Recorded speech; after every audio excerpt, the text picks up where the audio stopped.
Hello programmer, स्वागत है आपका पार्ट 38 में। ये पार्ट 38 है सी लैंग्वेज का, जिसमें हम कवर करेंगे प्रोजेक्ट। तो चलिए देखते हैं। मैं आपको ये प्रोजेक्ट वीएस कोड पे नहीं बता पा रहा हूँ क्योंकि मेरे सिस्टम पे कुछ दिक्कत है। ठीक है, तो आपको मैं ये सारी चीज़ें मैं आपको एज अ देखिए प्रोग्रामिज नाम का एक वेबसाइट है ऑनलाइन कंपाइलर का, जिसमें मैं आपको ये चीज़ें बता रहा हूँ। ठीक है गाइस, वैसे वीएस कोड ही सही रहता है लेकिन सिस्टम में कुछ दिक्कत है। तो चलिए देखते हैं। तो इस प्रोजेक्ट का नाम क्या है? इस प्रोजेक्ट का नाम है सिंपल कैलकुलेटर। ओके गाइस, तो इसमें हम डिफरेंट टाइप के ऑपरेशन परफॉर्म करेंगे। हम नंबर लेंगे, इनपुट लेंगे आपका यूजर से, और उस पर हम ऑपरेशन परफॉर्म करेंगे। कौन कौन से ऑपरेशन होंगे? एडिशन है, सब्ट्रैक्शन है, मल्टीप्लिकेशन है, डिवीजन है, और भी बहुत सारे ऑपरेशन। ठीक है, तो चलिए देखते हैं क्या चीज़ें हैं। चलिए, तो सबसे पहले हम आएंगे इंट मेन पे। ठीक है, यहीं से सारी चीज़ें शुरू होती हैं। ठीक है, तो चलिए देखते हैं। यहाँ देखिए, हमने इंट टाइप का एक वेरिएबल माना जिसका नाम है चॉइस। ठीक है, ये हमने क्यों रखा है? For storing users operation choice. हम इसमें यूजर का ऑपरेशन का चॉइस स्टोर करेंगे। मतलब कि यूजर क्या कराना चाहता है नंबर्स के साथ। क्या वो एडिशन कराना चाहता है, क्या वो सब्ट्रैक्शन कराना चाहता है, या फिर मल्टीप्लिकेशन कराना चाहता है। ठीक है गाइस, चलिए अब देखिए यहाँ पे डबल डेटा टाइप के हमने तीन वेरिएबल माने। एक का नाम है num1, एक का नाम है num2, और एक का नाम है रिजल्ट। ठीक है, चलिए आगे चलते हैं। अब यहाँ पे हम क्या कर रहे हैं? हम यहाँ यूज़ कर रहे हैं प्रिंट एफ फंक्शन का यूज़ कर रहे हैं। ठीक है गाइस, और प्रिंट एफ फंक्शन के थ्रू हम क्या प्रिंट करा रहे हैं? आप जानते होंगे प्रिंट एफ फंक्शन से हम क्या करते हैं। प्रिंट एफ फंक्शन से हम अपने कंसोल में चीज़ों को प्रिंट कराते हैं। ठीक है, अब यहाँ तक अगर आप प्रोजेक्ट तक पहुँचे हैं तो आपको इन सब की बेसिक जानकारी होगी। अगर आपको इसके बारे में जानकारी नहीं है तो आप चैनल पे जाके सी लैंग्वेज बिगनर्स के लिए मैंने सारी चीज़ें बताई हुई हैं, आप उसको पढ़ सकते हैं। तो चलिए देखते हैं। यहाँ पे मैंने प्रिंट एफ फंक्शन का यूज़ करके कुछ चीज़ें प्रिंट कराई, जैसे कि वेलकम टू द कैलकुलेटर। ठीक है, और फिर मैंने प्रिंट एफ फंक्शन का यूज़ करके सेलेक्ट एन ऑपरेशन किया है। ठीक है, और फिर यहाँ पे मैंने न्यू लाइन के लिए किया है। ठीक, अब फिर मैंने प्रिंट एफ फंक्शन का यूज़ करके लिखा है फर्स्ट फॉर एडिशन। ठीक है, फिर प्रिंट एफ फंक्शन का यूज़ करके सेकेंड फॉर सब्ट्रैक्शन। ठीक है, इसी तरह third for multiplication, fourth for division. ठीक है, ये सारी चीज़ें मैंने 1 2 3 4 करके बता दी है यूजर को, कि यूजर मतलब जो ऑप्शन चुनना चाहता है वो कर सकता है। देखिए यहाँ पे फिर मैंने प्रिंटफ फंक्शन का यूज़ किया है। अब देखिए चॉइस मैंने कर दिया कि 1 2 4 आपको जो करना हो यूजर को वो कर सकता है। ठीक है, अब मैंने यहाँ बताया है इंटर योर चॉइस। ठीक है, इंटर योर चॉइस का मतलब हुआ कि अब यहाँ पे यूजर अपनी चॉइस को एंटर कर सकता है। ठीक, अब यहाँ पे मैंने स्कैनएफ फंक्शन का यूज़ करके यूजर के इनपुट को लिया, मतलब यूजर के चॉइस को ले लिया है। ठीक है गाइस, यहाँ देखिए चॉइस मैंने ले लिया। ठीक, चलिए अब चलिए आगे चलते हैं। यहाँ देखिए getting numbers from the user. अब देखिए हमने यूजर से चॉइस तो ले लिया है। ठीक है, कि एडिशन कराना चाहता है, कि सब्ट्रैक्शन कराना चाहता है, या फिर मल्टीप्लिकेशन या डिवीजन। ठीक है गाइस, अब इसके बाद हम उससे नंबर्स को ले रहे हैं कि वो कौन से नंबर है जिस पे ये सारे ऑपरेशन यूजर परफॉर्म कराना चाहता है। ठीक है, फिर यहाँ पे मैंने printf फंक्शन का यूज़ किया और यहाँ पे मैंने लिखा है इंटर द फर्स्ट नंबर। ठीक है, चलिए फिर स्कैनियर फंक्शन का यूज़ करके यूजर से हमने इनपुट ले लिया। ठीक है, यहाँ देखिए यहाँ से फॉर्मेट स्पेसिफायर का यूज़ किया, फॉर्मेट स्पेसिफायर एल एफ। फिर यहाँ पे मैंने नंबर मतलब यहाँ पर देखिए डबल टाइप का जो नंबर था, यहाँ पे नंबर में हमने डेटा को डाल दिया है। मतलब जो भी यूजर ने मतलब डाला होगा, लिखा होगा, उसको हमने नंबर में डाल दिया। ठीक है, इसी तरह मैंने print F enter the second number, दूसरा नंबर ले लिया। ठीक है, इसको हमने num2 में डाल दिया और यहाँ पर भी हमने फॉर्मेट स्पेसिफायर एल का यूज़ करके इसको ले लिया। ठीक है, चलिए अब देखिए हमने यूजर से पूछ लिया कि वो क्या करना चाहते हैं। ठीक है, उससे रिलेटेड हमने डेटा को भी ले लिया। ठीक, अब हम कैसे उस डेटा पे ऑपरेशन परफॉर्म करेंगे हम इसको देखेंगे। ठीक है, अगर हमको डेटा पर ऑपरेशन परफॉर्म करना है तो हमने यहाँ पे यूज़ किया है स्विच केस, ठीक है। स्विच केस के थ्रू हमने डेटा पे ऑपरेशन को परफॉर्म किया है, ठीक है। चलिए, यहाँ आप जानते होंगे स्विच केस क्या होता है। स्विच में आपका डिफरेंट टाइप के केसेस होते हैं, जैसे केस 1 होता है, केस 2 होता है, इसी तरह केस 3, 4, जितना आप चाहें उतने केसेस ऐड कर सकते हैं, ठीक है। अब लास्ट में आपका डिफ़ॉल्ट ऐड होता है, ठीक है। मान लीजिए कि जो भी चॉइस उसने चुनी है वो चॉइस आपका हो ही ना, एग्जिस्ट ही ना कर रहा, उस सिचुएशन में भी हम प्रिंट करके यूजर को बता सकते हैं कि ये आपने जो चॉइस चुनी है वो आपका मतलब इनवैलिड है, ठीक है गाइस। तो चलिए देखते हैं ये काम कैसे करता है, ठीक है। ये डिफरेंट टाइप के केसेस पे काम करता है।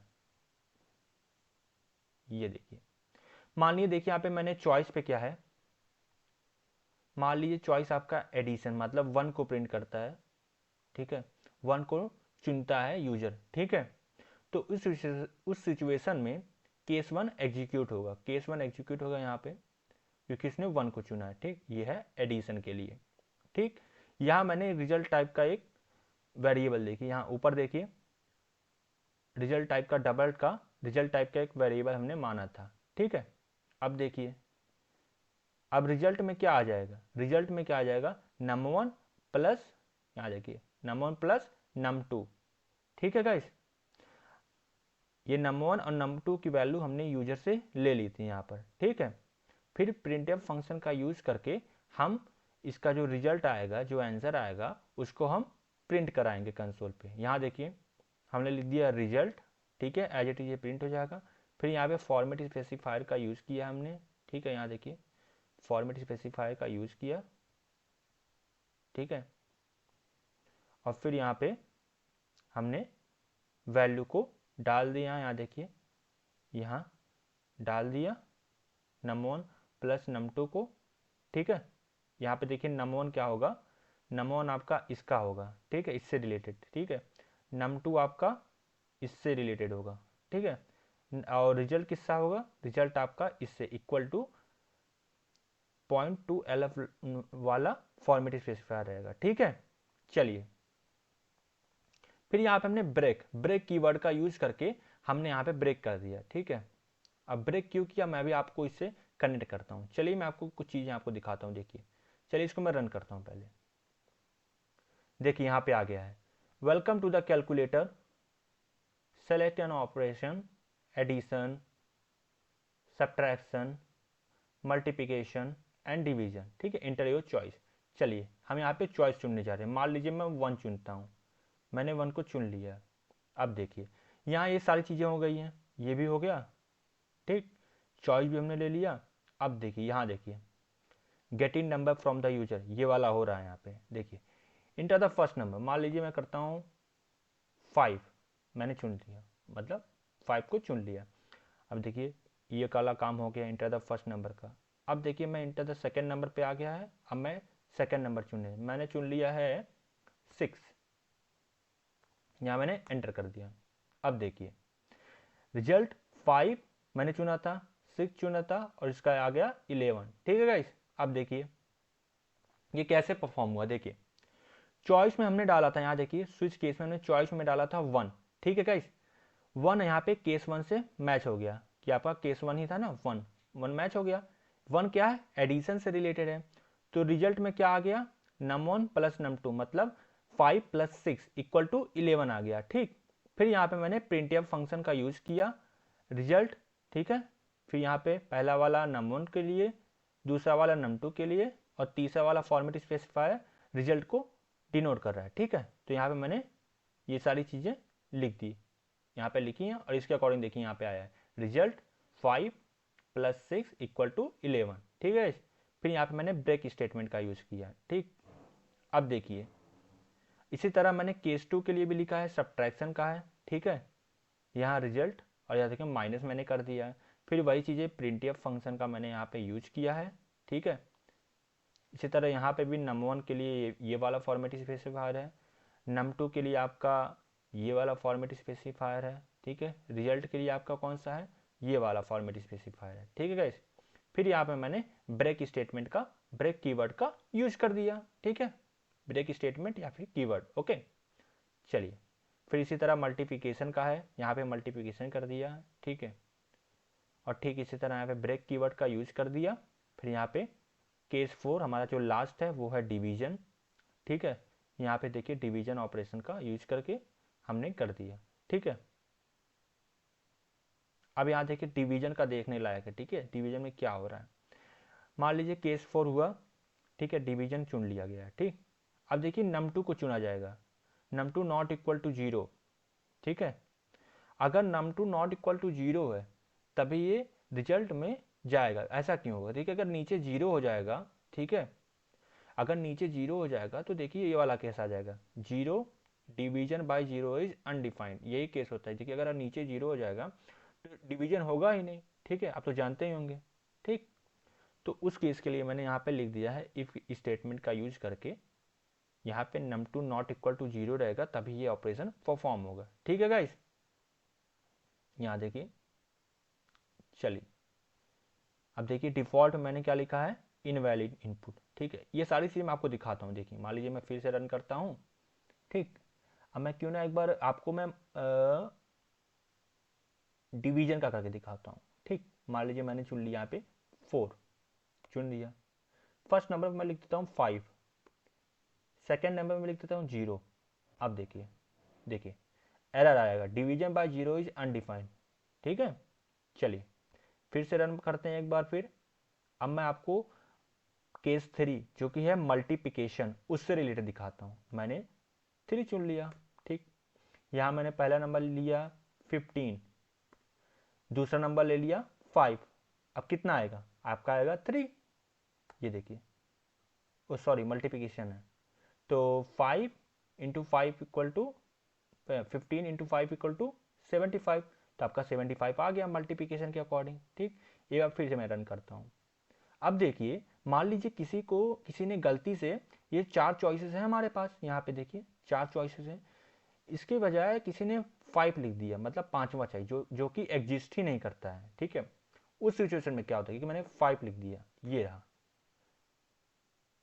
ठीक। Interview first number 4, interview second number मान लीजिए 8 लिख देता हूँ, ठीक। अब देखिए इनवैलिड चॉइस, देखिए इनवैलिड चॉइस, देखिए मान लीजिए किसी ने गलती से कुछ और मतलब चॉइस नहीं है उसने चुन लिया, तो देखिए डिफॉल्ट केस लिखा गया है। डिफॉल्ट कब होगा, जब आपका कोई भी नहीं मैच करेगा, केस 1 केस 2 केस 3 केस 4 कोई भी नहीं मैच करेगा तब आपका डिफॉल्ट होगा, ठीक है। यहाँ पे देखिए डिफॉल्ट वाला केस था, देखिए 5, एक मिनट, हाँ यहाँ देखिए 5, ठीक है, 5 हुआ तो डिफॉल्ट केस आपका मैच हुआ, ठीक है गाइस।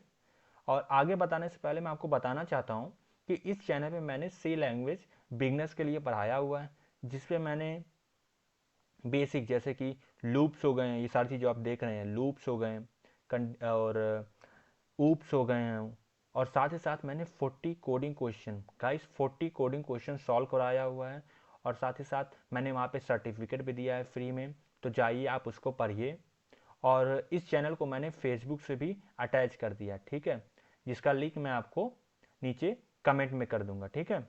और फेसबुक में मैंने आपको ये सारी वीडियो जो आप पढ़ते हैं ये तो दूंगा ही, साथ ही साथ मैं आपको फ़नी इमेजेस दूंगा विद लर्निंग वाली, जिसके थ्रू जैसे मान लीजिए जो भी HTML है CSS है, ये सारी चीज़ें आप पढ़ते हैं, ठीक है।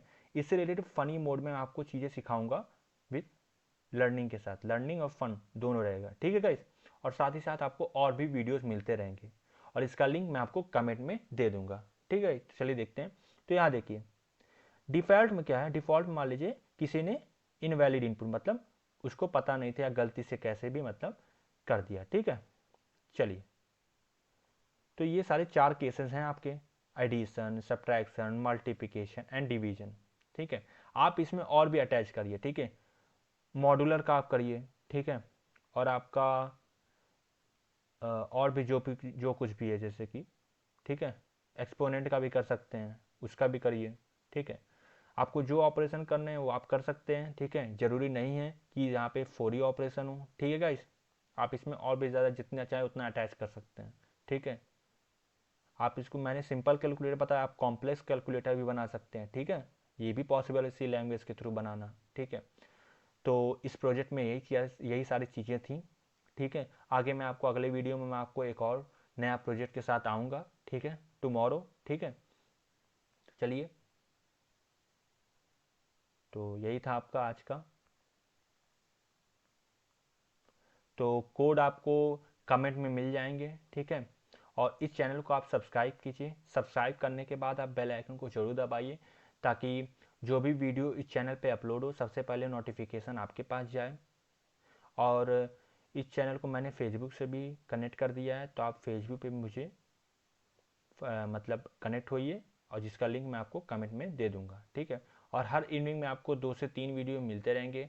So thank you so much guys for watching this video. मिलते हैं अगले वीडियो में एक नए प्रोजेक्ट के साथ। Bye bye guys.